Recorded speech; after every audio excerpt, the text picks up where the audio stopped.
Mais là, je commence enfin à y croire et pour le coup, ça fait du bien.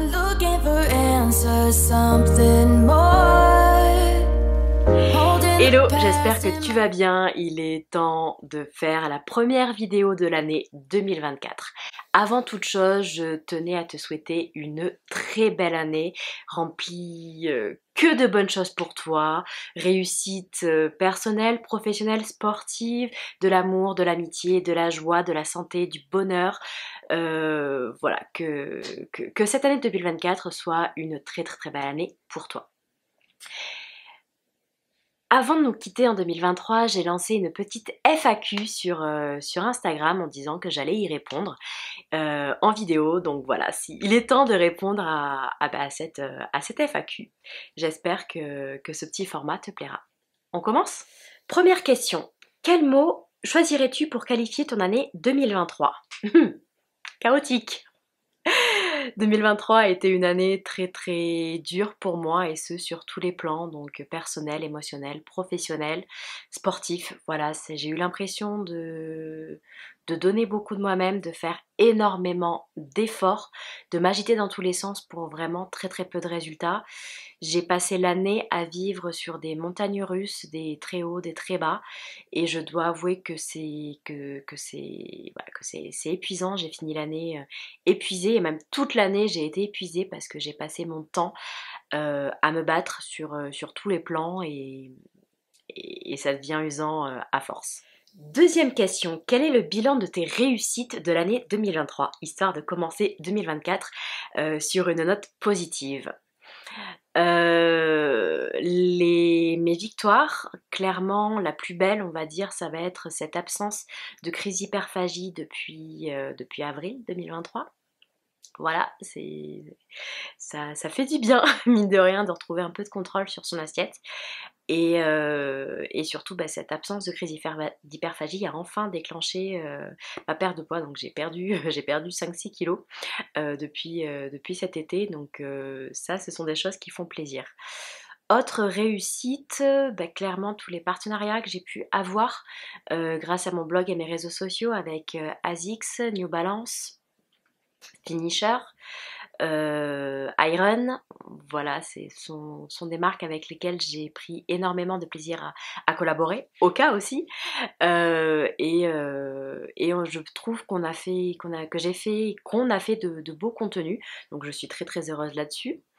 Autre réussite, finir l'année sur une note positive avec le semi-marathon d'Amsterdam et les 10K de la Réunion qui m'ont prouvé que j'en avais encore dans les jambes même si la tête doutait énormément.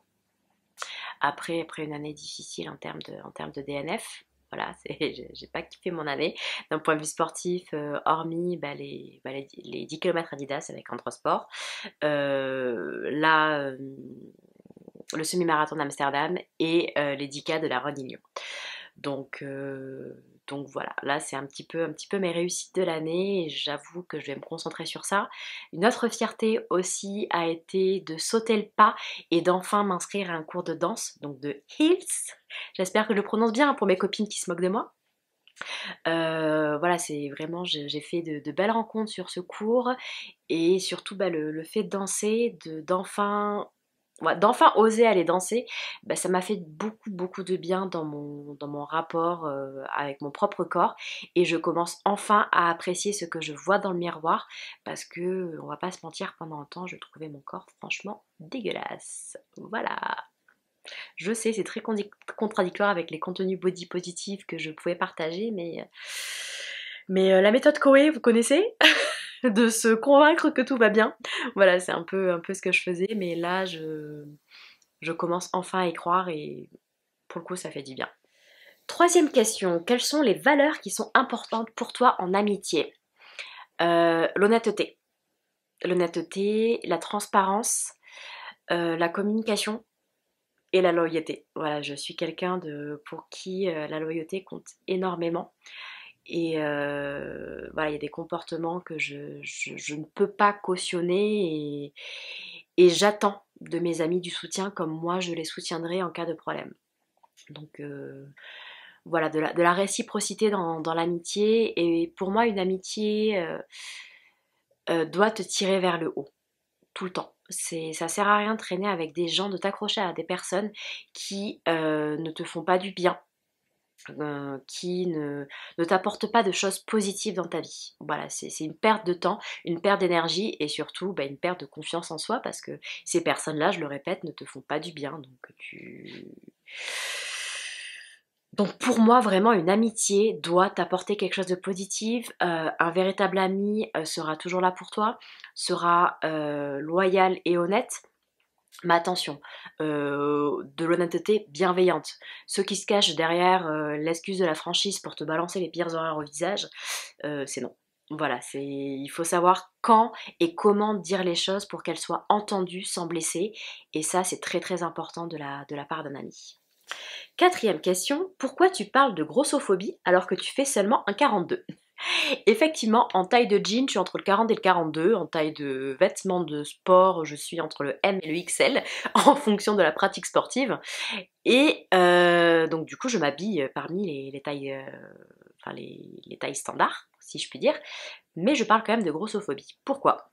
Tout simplement parce que à partir de la taille 42, les emmerdes commencent. Voilà. Les emmerdes commencent pour trouver des vêtements à ta taille dans les magasins. Je galère à trouver des jeans. Je galère à trouver des bottes. Je remercie d'ailleurs les partenariats avec Jason pour avoir des paires de bottes qui me vont bien, clairement, parce que le tour de mollet ne passe pas. Je galère parfois à trouver de l'équipement sportif, surtout en triathlon et cyclisme, parce que les tours de cuisses sont ridiculement petits. Donc je me retrouve avec des XL dans lesquels mes cuisses ne passent pas. Et surtout, c'est à partir de la taille 40-42 que j'ai commencé à avoir de manière très très très très récurrente des commentaires sur mon physique, des commentaires sur mon poids, des gens soi-disant bienveillants qui ne me connaissent pas et qui arrivent en disant, qui veulent me donner des conseils en me disant que je devrais perdre du poids ou ce que je devrais faire pour perdre du poids alors que je leur ai pas demandé leur avis. C'est des commentaires me disant que j'ai un corps éclaté, que je suis dégueulasse, que je vais crever sur une course tellement je suis grosse. C'est si véridique, c'est un commentaire que j'ai pu recevoir. Voilà. Voilà, donc clairement oui, alors que je fais une taille 42, une taille qui est portée par un très gros pourcentage des femmes en France. Donc je rappelle que 50% des femmes françaises font entre un 40 et un 44. Je suis pile poil au milieu. C'est là en fait où on commence à avoir honte de son corps, à se trouver trop grosse et en fait c'est juste une horreur les commentaires à la con qu'on peut se prendre de la part de personnes que l'on connaît ou non, dans la vraie vie ou sur les réseaux sociaux. Parce que c'est pas que sur les réseaux sociaux que j'ai ces commentaires. Parce que si c'était sur les réseaux sociaux, bon, tu dis, les gens se lâchent derrière leur écran, on va les laisser parler, ce sont des cons. Mais c'est aussi des commentaires dans la vraie vie. Donc voilà pourquoi je parle de grossophobie dès la taille 42 et que ça me fait hurler de devoir en parler alors que je fais seulement une taille 42. Et sincèrement, je suis de tout cœur avec les femmes qui font au-delà d'un 44 parce que rien dans la société n'est fait pour les accueillir avec bienveillance. Je rappelle que quand on me dit par exemple que je râle sur le fait de galérer à trouver des vêtements à ma taille, notamment des cuissards et compagnie, alors que quand même je peux quand même, je trouve, hein, je trouve, contrairement à d'autres tailles qui ne sont pas du tout vendues dans le commerce, et qu'on me dit bah t'as qu'à maigrir. Je rappelle que s'habiller est un besoin immédiat, que se promener tout nu est encore interdit par la loi, sauf dans le cas en nature du Cap d'Agde, et que maigrir prend du temps. Donc il faut quand même pouvoir s'habiller le temps de perdre du poids, si on a envie de perdre du poids bien entendu. C'est chacun fait ce qu'il veut. Donc voilà pourquoi je parle de grossophobie alors que je fais seulement une taille 42. En espérant que les choses changent un petit peu et que chacun se mêle de son cul et qu'on arrête de faire les hypocrites à dire non mais c'est pour sa santé que je dis ça, est-ce que tu dis la même chose à un fumeur? Non, alors ferme ta bouche. Voilà. Cinquième question. Est-ce qu'il t'arrive d'arrêter une séance rapidement à cause de mauvaises sensations? Clairement oui, ça m'arrive, même je pense que ça m'arrive un peu trop souvent, c'est l'un de mes gros défauts. J'ai beaucoup de mal à me forcer à rester dans la zone rouge. Voilà, quand je suis pas bien, que j'ai envie de vomir, que j'ai les jambes tétanisées, que j'ai le cœur beaucoup trop haut, je n'arrive pas à tenir et je m'arrête. Voilà. Et même il y a des fois où je pense que le mental a peur d'atteindre cette zone rouge voilà, où je suis vraiment mal et m'arrête avant. Et il y a plein de séances où je vais pas au bout parce que mentalement j'ai craqué avant. C'est quelque chose sur lequel je vais bosser en 2024 parce que j'ai un mental de chips, voilà, et voilà, il s'écrase en miettes un peu trop facilement, je trouve, à mon goût. Et voilà, j'ai du mal à aller au bout des séances et sur une course, je peux m'effondrer totalement parce que les choses ne se déroulent pas comme c'était initialement prévu et j'ai beaucoup de mal à rebondir quand c'est le cas. Donc ça va être un peu mon gros objectif 2024. Sixième question, pourquoi est-ce que ton Strava est vide?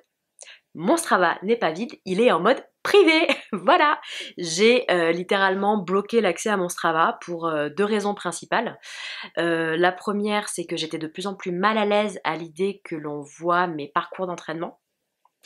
Entre les actus sur les joggeuses agressées pendant leur entraînement et ouais les gens un peu bizarres qui te stockent sur les réseaux sociaux, voilà, j'avoue que j'étais de plus en plus mal à l'aise.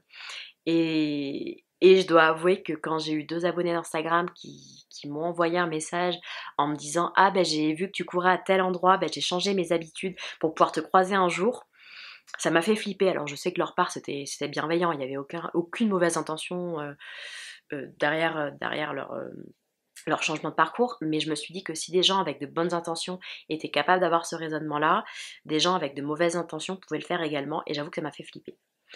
La deuxième raison était que je n'en pouvais plus de recevoir sous toutes mes activités, sous tous mes entraînements, des commentaires me disant que c'était pas un vrai entraînement, que je me l'étais pas donné, que c'était pas de la course, c'était de la marche, et des conseils non sollicités sur ce que j'étais censée faire pour pouvoir m'entraîner alors que mes séances sont quand même programmées par un coach qui sait ce qu'il fait. Voilà, j'en étais arrivée à un point où toutes mes publications Strava étaient commentées en me disant que je faisais de la merde. Voilà. Les gars, vous connaissez que les stats, vous n'avez pas le contexte, vous n'avez pas mes difficultés, vous n'avez pas mes objectifs. Pourquoi vous commentez trois pauvres chiffres Strava alors que vous savez rien? Voilà. C'était les gens qui regardaient l'écart entre la durée totale de l'activité et la durée en mouvement. Oh, tu t'es arrêté 20 minutes? Ben oui, j'avais des étirements à faire, je me suis arrêtée parce que j'ai eu un coup de fil. Enfin, au bout d'un moment, voilà, il y a mille et une raisons qui font que je me suis arrêtée pendant ma séance. Parfois même, principalement, c'était des gammes. Je faisais mes gammes à un moment précis de la séance, donc, et pour laquelle j'arrêtais ma montre. Voilà, c'est un truc où j'en avais marre de devoir me battre, de devoir me justifier constamment sur ce que je faisais sur mes entraînements. Donc là, il est basculé en mode privé, sachant qu'en plus, toutes mes activités donc de la montre Garmin ne sont pas basculées sur Strava, parce que j'avoue que je ne savais pas du tout ce que l'on pouvait voir sur un profil, voilà, de mon profil, même en étant en mode privé, s'il y avait des totaux d'activité ou pas. Donc là maintenant je la joue en mode foutez-moi la paix, vous ne saurez jamais comment je m'entraîne, ce que j'ai fait, ni pourquoi, ni comment. Et la seule personne à qui j'ai des comptes à rendre, c'est mon coach. Septième question, oui c'est ça. Septième question, comment vont les oreilles? Donc effectivement là en décembre j'ai eu une alerte ORL assez importante. Donc j'ai commencé par une angine qui m'a clouée au lit le week-end de la Saint-Élion. Donc j'aurais dû participer à la synthétique, donc le 13 bornes, sauf que voilà, le samedi matin je me suis levée avec des boules de bowling dans la gorge. J'ai pas pu manger solide pendant 3 jours, ni parler d'ailleurs. J'étais ravie. Et donc cette alerte, donc cette angine en fait s'est transformée en alerte ORL. Donc il faut savoir que j'ai eu les 2 tympans perforés quand j'étais gamine. Donc voilà, en même temps que mes dents sortaient. Donc quand j'étais bébé, à chaque fois que je faisais une dent, je faisais une otite, mais une otite interne infectieuse. Et ça a fini en fait par perforer les tympans. Le tympan gauche s'est soigné tout seul et sur le tympan droit j'ai dû faire une greffe à l'âge de 16 ans. Donc quand je fais des alertes ORL, c'est assez douloureux, c'est assez impressionnant. Euh, voilà, et en fait ça a duré un petit peu tout le mois de décembre où j'étais interdite de mettre les têtes sous l'eau, fallait que je fasse super gaffe sur l'humidité pour... voilà, donc je suis pas allée nager, c'était un peu la galère. Là ça va mieux, j'ai eu le feu vert de l'ORL pour reprendre mes entraînements, donc je dois faire attention forcément au rhume et compagnie, à être sûr de bien moucher pour que ça s'évacue dans le mouchoir et que ça parte pas sur ma gorge ou mes oreilles, hein, parce que voilà, hein, quand tu renifles, soit ça part sur les oreilles, soit ça part dans la gorge, ce qui est pas cool. Voilà, donc là normalement tout va bien, j'ai pu reprendre la natation, dans 15 jours je pourrais prendre l'avion, parce que c'était aussi le gros souci que j'avais avec mon alerte ORL, il fallait être sûr que mes oreilles aillent mieux, pas seulement pour nager et pratiquer mon activité, voilà, mes entraînements de natation pour le triathlon, mais aussi parce que je pars en Martinique dans 15 jours, et j'ai quand même besoin de prendre l'avion pour y aller, je vais pas y aller à la nage.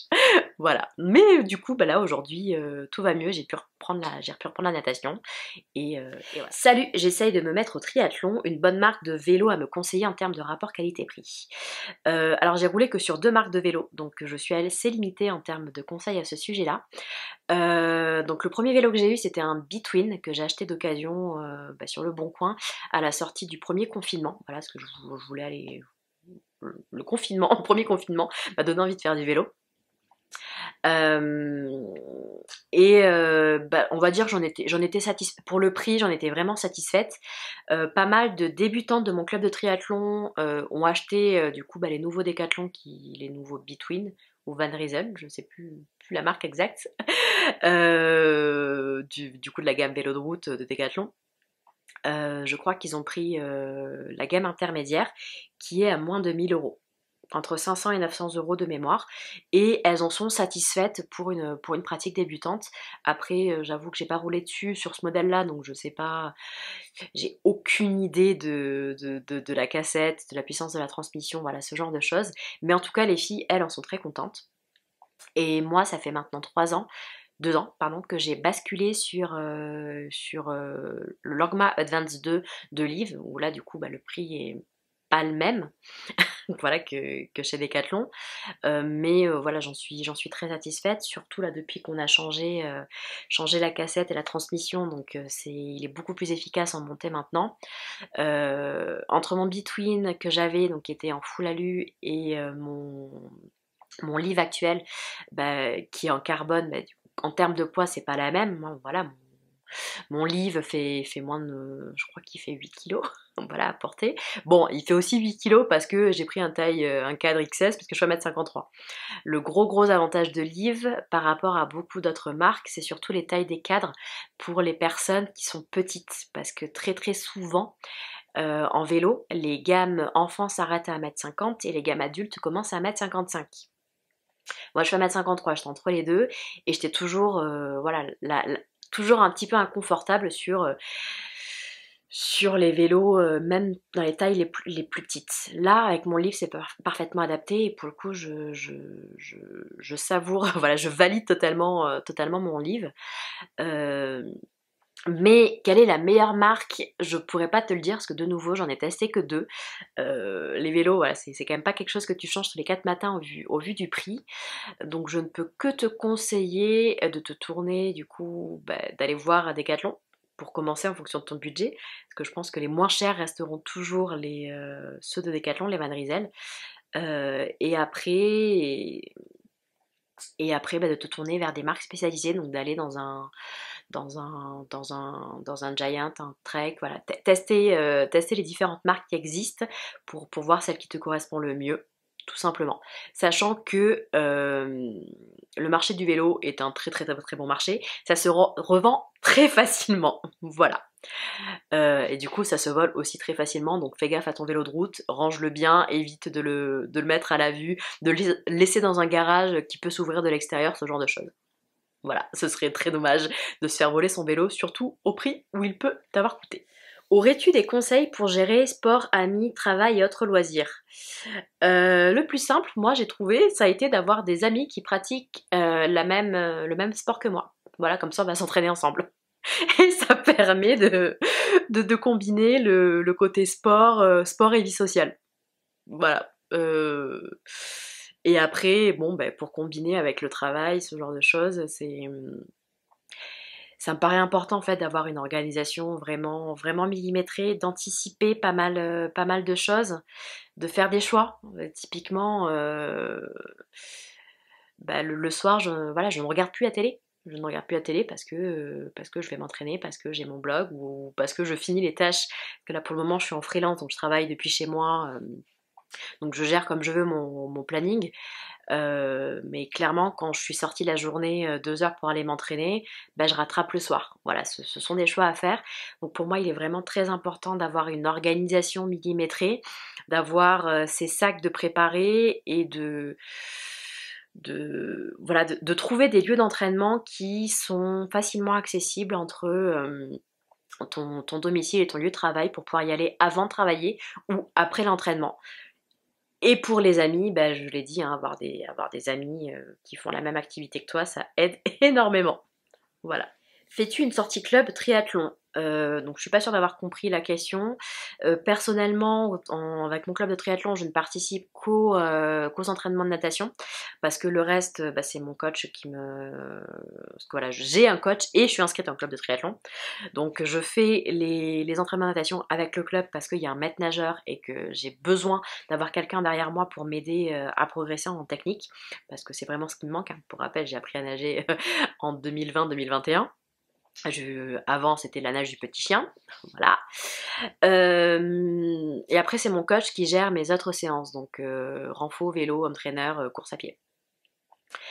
Mais il y a des compétitions sur lesquelles voilà, mon club entre guillemets se positionne et nous disent ben voilà un grand nombre de personnes va participer à ce triathlon, venez, ça va être fun. Donc en 2022, ça a été le triathlon M d'Aix-les-Bains et je sais qu'ils en font 2 dans l'année, un avant l'été et un après l'été. Donc voilà, c'est un peu le moment d'avoir tous les gens du club sur une même compétition. Est-ce que tu aurais envie d'apprendre d'autres danses? Alors clairement c'est le temps qui me manque, hein. Voilà, je fais quand même du triathlon, hein, c'est mon sport principal. Le Hills c'est 1 heure par semaine pour me faire du bien et faire un petit peu autre chose et casser la monotonie voilà, du triathlon et m'entraîner autrement parce que mine de rien, danser sur talon, ça fait bosser les chevilles, ça fait bosser le gainage, ça fait bosser les muscles profonds. Avec une copine de la danse, on s'est quand même dit que nos corps avaient sacrément changé depuis la rentrée, là, depuis qu'on fait les cours. Donc ça me permet voilà, de m'entraîner autrement, de faire autre chose, de voir d'autres mondes et surtout de travailler, comme je disais, un petit peu mon rapport à mon corps, ma confiance en moi. Sachant que déjà de base, j'ai des bases, on va dire, de salsa, de bachata, de kizomba, de rock. Voilà. J'avoue que si les journées étaient extensibles et que si mes muscles ne criaient pas grâce, voilà, que si mes muscles n'avaient pas besoin de récupération, j'apprendrais d'autres danses. Mais là, on va dire que le Hills me convient parfaitement. Dernière question, comment gérer le célibat à 30 ans? Euh, j'ai pas j'ai pas de conseils à donner à ce sujet-là parce que 31 ans, célibataire, je galère à rencontrer du monde. Bon, il y a eu toute une période où j'étais pas bien moi-même, donc forcément, je ne pouvais pas attirer quelqu'un de bien et qui pourrait me tirer vers le haut. Je renvoyais pas forcément les bonnes vibes. Là, clairement, j'ai un peu mis de côté les rencontres, même si j'aimerais bien en faire, pour pouvoir continuer à travailler sur moi-même et apprendre à être heureuse en étant seule, parce que je pense que c'est important de savoir être heureuse en étant seule avant de vouloir être en couple, parce que sinon tu peux très facilement te transformer en élément toxique dans ton couple, ou attirer une personne toxique elle-même.